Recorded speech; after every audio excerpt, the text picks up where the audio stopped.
The church smelled of lilies, thick, suffocating, almost sweet enough to make a man dizzy. Rain slid down the stained glass windows in slow, trembling lines, blurring the saints into streaks of color. Outside, the sky hung low and gray, as if it, too, couldn't bear to look directly at what lay inside. My wife's casket rested at the front of the sanctuary, polished mahogany, closed because they said it was better that way. Closed because the doctors used words like asterisk trauma, asterisk and asterisk impact asterisk and asterisk irreversible asterisk. Closed because some truths are easier to hide when you can't see the face. People filled the pews in black coats and polite sorrow. They leaned toward one another in soft murmurs. Such a tragedy. She was always so kind. I can't imagine what he must be going through. They meant me. I stood beside the casket like a statue carved from something harder than grief. My hands were clasped behind my back, my shoulders straight. I had learned long ago that the world mistakes silence for weakness, and I had no intention of correcting them. Elinor had hated lilies. She once told me they smelled like funerals, even when no one was dead. I swallowed that memory down. Across the aisle stood my son, Daniel, 30, 2 years old, tailored black suit, silk tie, shoes polished so perfectly they reflected the church lights. He looked composed, controlled, too controlled. He wasn't crying, not when the organ began, not when the priest spoke of a life taken too soon, not when the choir's trembling voices filled the air with asterisk, amazing grace asterisk. He stood with his jaw set tight, hands folded in front of him, the picture of a grieving son. If you didn't know him, if you hadn't heard the shouting through closed doors, if you hadn't seen the look in Elinor's eyes the week before she died. I kept my gaze forward, but I could feel him watching me, not with sadness, with calculation. The priest cleared his throat. At this time, if anyone would like to say a few words, Daniel stepped forward immediately. Of course he did. He adjusted the microphone gently. Even in grief he was careful, measured. "Thank you all for coming," he began, voice smooth and steady. "My mother was everything." A pause, perfectly timed. She believed in forgiveness, in family, in protecting the people you love. His eyes flicked toward me. Just for a second, I hope she found peace. A woman in the second row sniffled. Daniel's fingers tightened on the podium. "There are things," he continued, voice lowering slightly, "that we must all answer for, eventually."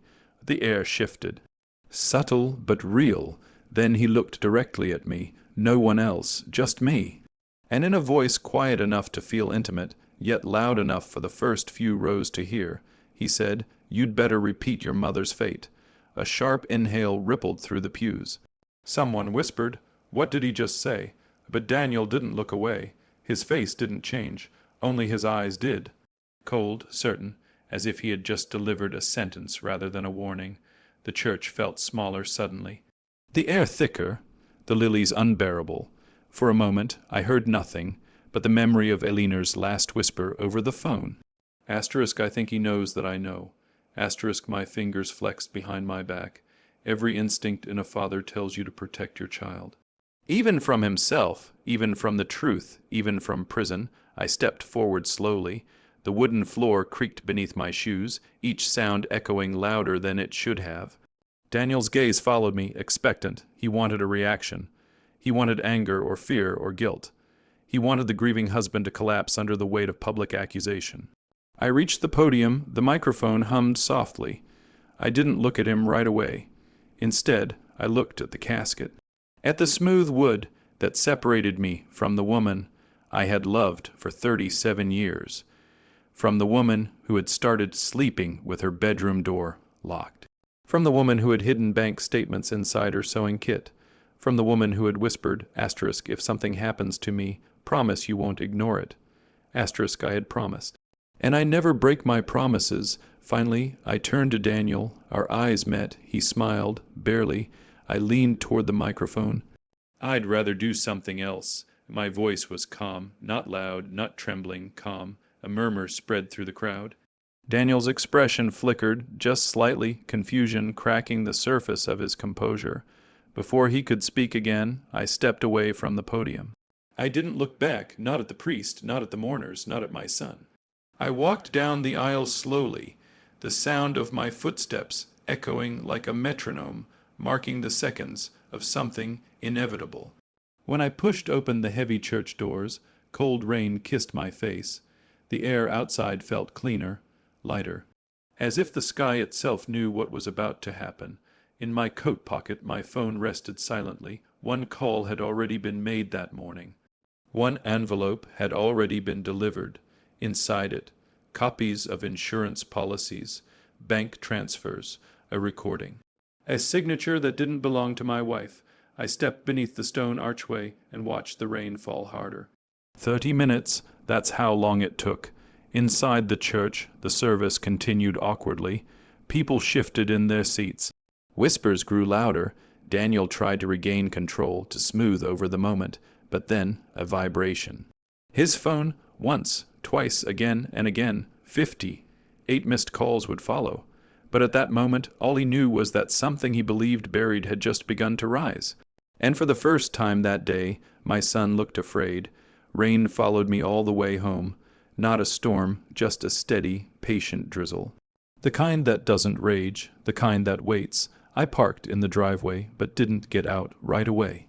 The house looked exactly as it had yesterday. White shutters, trimmed hedges, porch light still on, even though it was noon.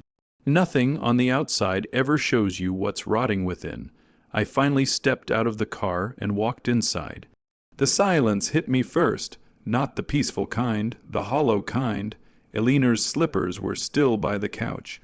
Her knitting basket rested beside the armchair, a half-finished blue sweater draped over the edge like she might return any minute to pick it back up.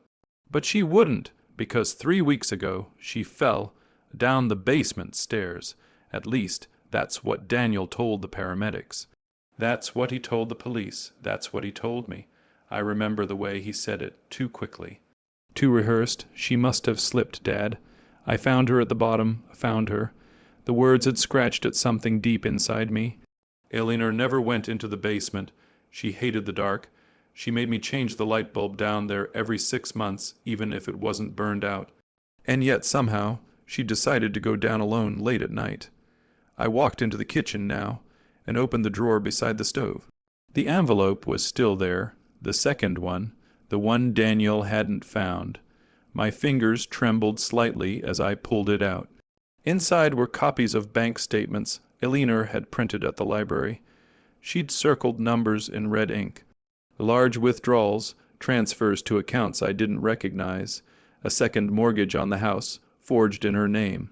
But the most damning paper of all was the life insurance update. 2 months before her death, the policy had been increased. Dramatically. Beneficiary, Daniel. I sank into a chair. Eleanor hadn't confronted him right away. That wasn't her way.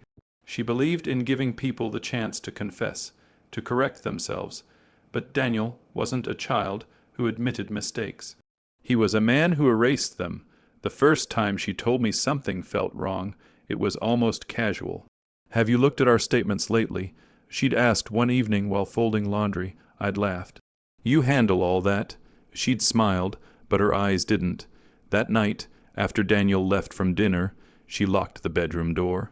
She hadn't done that in 37 years of marriage. 3 days later, she called me while I was at work.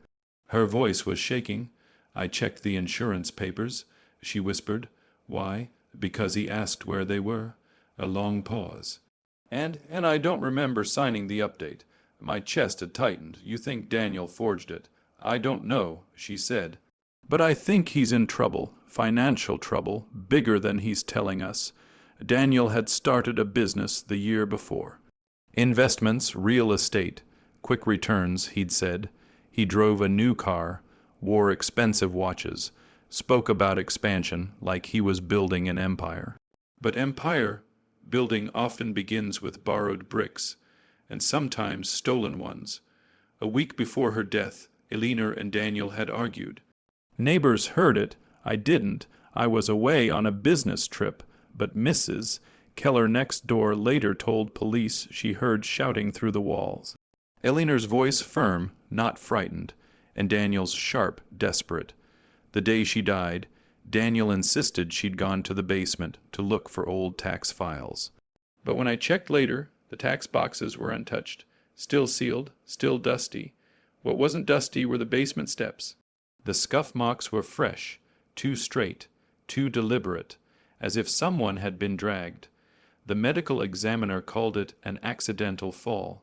Blunt force trauma to the head, but something didn't sit right. Eleanor had bruises on her wrists from the tumble, they suggested.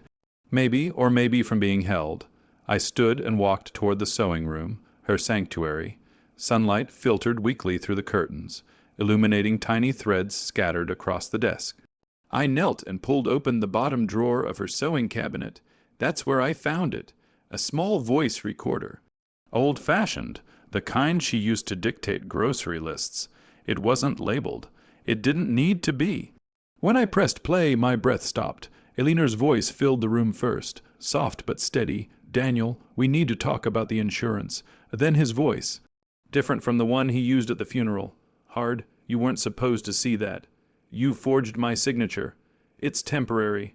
I just need liquidity. You increased it by $500,000. Silence, then something colder. You're overreacting. And if I don't agree?" Another pause. Longer this time. "You should be careful, Mom. Stress isn't good for you. Accidents happen." The recording ended there. No struggle, no scream, just a warning. A week later, she was dead. I sat on the sewing room floor with the recorder in my hand for nearly an hour that night. Grief tried to swallow me whole, but beneath the grief something else formed, clarity. I didn't call the police immediately. Not because I doubted her, but because I needed to be certain. I requested toxicology retesting quietly. I spoke to a lawyer without Daniel knowing. I gathered documents, and I waited, because men like Daniel don't stop at one lie. They escalate. The toxicology results came back the morning of the funeral. Sedatives, low dose, enough to make someone unsteady. Enough to make a fault easier. The official cause hadn't changed yet, but it would. All I needed was timing. So when Daniel stood in that church and told me to repeat my wife's fate, he believed I was broken. He believed I was ashamed. He believed I suspected nothing.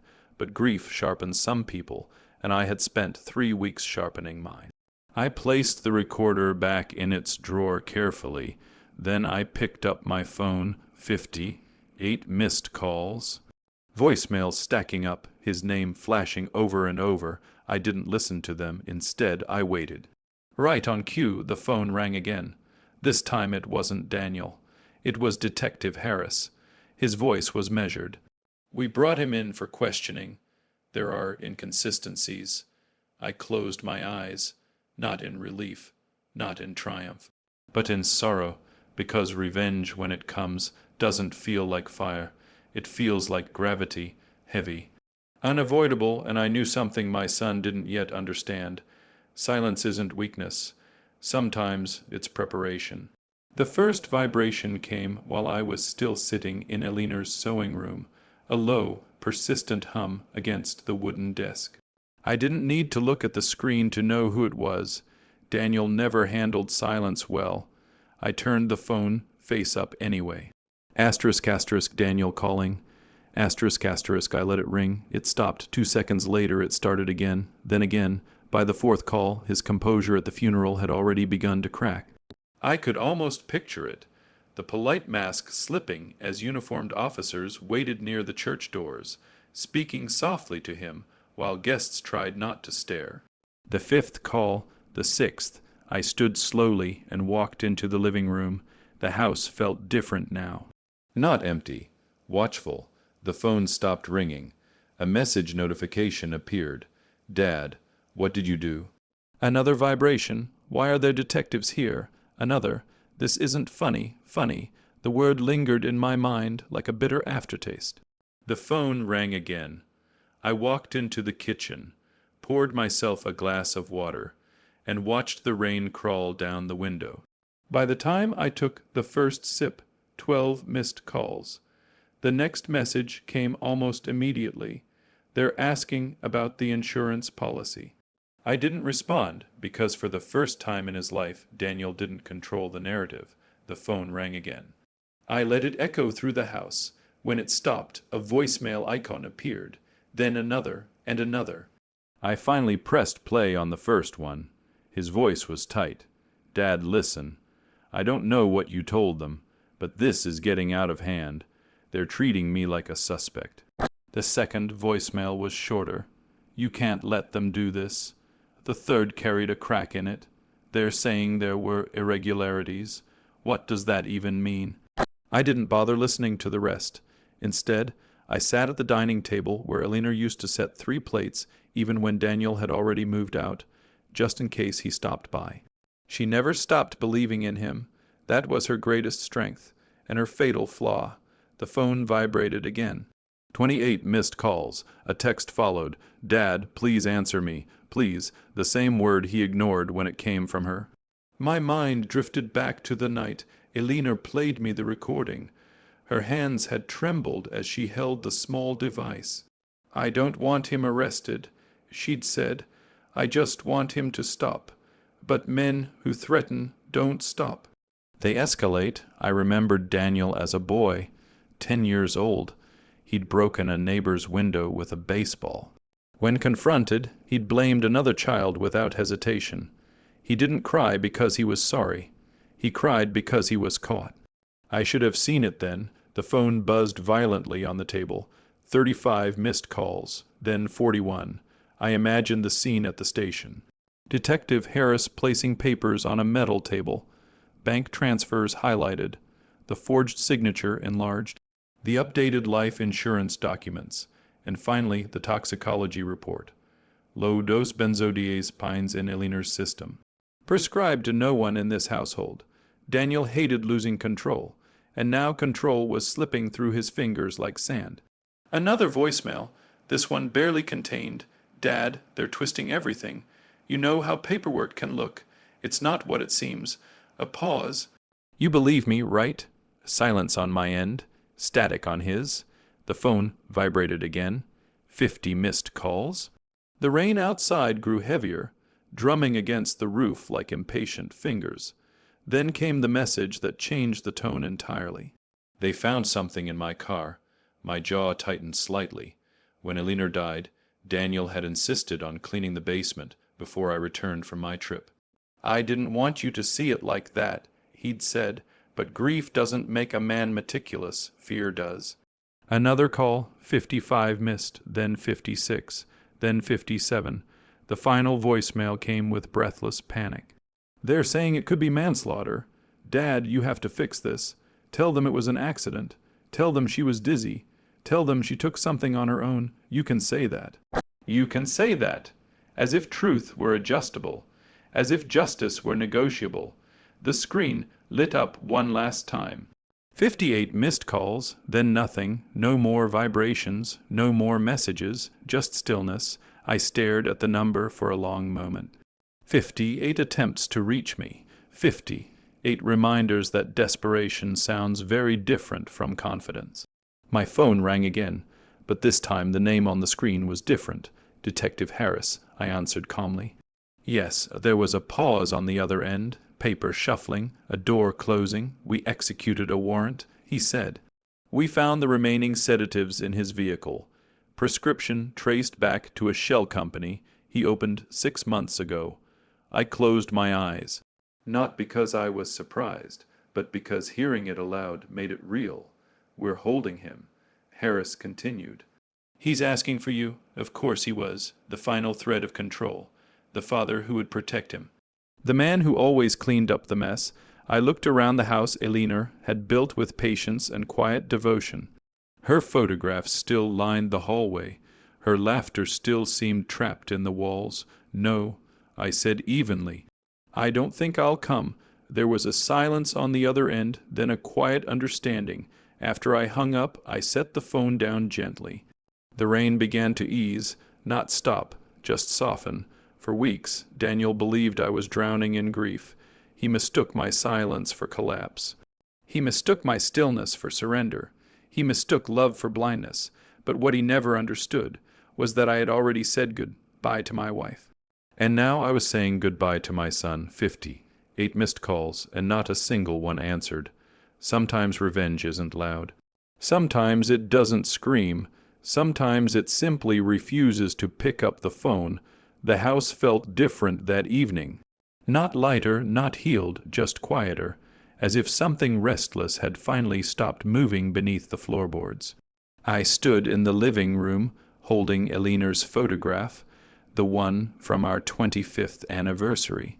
She was laughing in it, head tilted back, eyes bright, the kind of laugh that made strangers smile without knowing why. She believed in softness, in patience, in second chances. I used to believe patience meant waiting for storms to pass. I learned too late that sometimes patience means letting the storm expose itself. The phone rang again just after sunset. Not Daniel. His phone had been confiscated. This time it was Detective Harris. They're filing preliminary charges. He said, "Insurance fraud, forgery, obstruction. The medical examiner is reopening the case formally." I nodded, even though he couldn't see me. And I asked, "There's enough to proceed." Enough, such a small word for something that had cost so much. After I hung up, I walked to the kitchen window. The rain had stopped entirely now. The streetlights reflected off wet pavement like quiet witnesses. Daniel was probably sitting in a small gray room right now, fluorescent lights buzzing overhead, hands clasped too tightly. Mind racing through scenarios, blame the paperwork, blame the stress, blame me. But there was one thing he couldn't erase. The recording, Eleanor's voice, his threat. "You should be careful, Mom. Accidents happen." Those words would follow him into every courtroom, every headline, every sleepless night. I didn't feel triumph. That surprised me. When someone hurts the person you love, you imagine revenge will taste sweet like victory, like justice served hot and immediate. But revenge, when it's honest, is quiet. It's measured. It doesn't explode, it settles. There was a knock at the door. I wasn't startled, I already knew. 2 officers stood on the porch, respectful, reserved. "We're transporting him to county." One of them said gently, "He asked again if you'd speak with him." I looked past them, toward the dark road. For a moment, just one, I saw Daniel at 5 years old, running toward me with scraped knees and tears in his eyes. "Dad, it hurts." And I had always picked him up, always. But grief changes the meaning of protection. Sometimes protecting your child means stopping them, even if it destroys the version of them you once loved. "No," I said quietly. Tell him I hope he remembers her voice." The officers exchanged a glance, then nodded. When they left, the silence returned, but it wasn't hollow anymore. It was final. I walked upstairs into our bedroom. Her side of the bed was untouched. Her perfume still lingered faintly in the air. I opened her nightstand and drawer and took out the second copy of the recording, the one Daniel didn't know existed. I didn't need it anymore. The truth was already moving forward without me. I sat on the edge of the bed and let myself cry for the first time since the funeral. Not loud, not dramatic, just tears slipping quietly into the fabric of my shirt. Because justice doesn't erase love. It doesn't bring back warmth to an empty pillow. It doesn't answer the question that echoes loudest in the dark. Where did we go wrong? Daniel's trial would come. Reporters would call. Neighbors would whisper. But none of that mattered now. What mattered was this: Eleanor had not died unseen. Her fear had not been dismissed.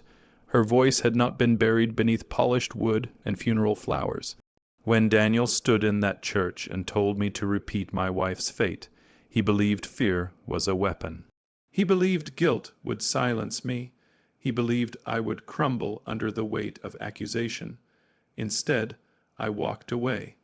And in that walk was everything: preparation, evidence, patience. Sweet revenge isn't loud. It doesn't need shouting. It doesn't need spectacle. It doesn't need rage. It waits, it gathers, it endures. It lets the guilty unravel themselves. Later that night, My phone buzzed one final time. A message from an unknown number, likely arranged through an officer. Just 3 words, "I'm sorry, Dad." I stared at the screen for a long time. 3 words, so small, so late. I typed a response, then erased it, because apologies offered in panic are not the same as remorse offered in truth. I set the phone down, turned off the lights, and lay in the darkness beside the space where Elinor used to sleep. For the first time in weeks, I didn't replay the argument. I didn't replay the fall. I didn't replay Daniel's threat in the church. Instead, I heard her laugh from that anniversary photograph, bright, free, unafraid, just as had begun. And it didn't roar, it whispered, just like she did. And sometimes a whisper is stronger than a scream.